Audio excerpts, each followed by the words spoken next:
Hello, good morning everyone. Ito gumawa pala ako ng nagpakulo pala ako ng cinnamon stick. Ito ang aking green tea for today. Cinnamon stick.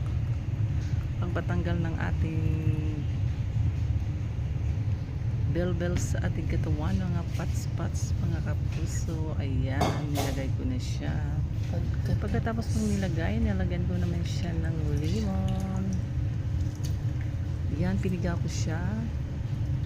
Sinipsip ko lahat ang mga katas ng lemon. Yan, another half ng lemon. Pagkatapos ko yan pinisa, tapos yan, kumuha ko ng kutsara, tapos nilagay ko, sinipsip ko ang kanyang katas.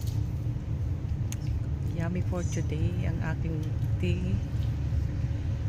Every morning within 7 days, matanggal yung mga pats sa aking katawan.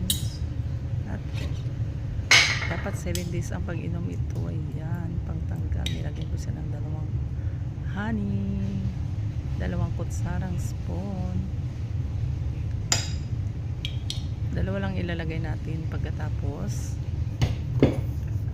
Ayan, yummy na siya. Makainom na ako ng aking tea for today, cinnamon stick.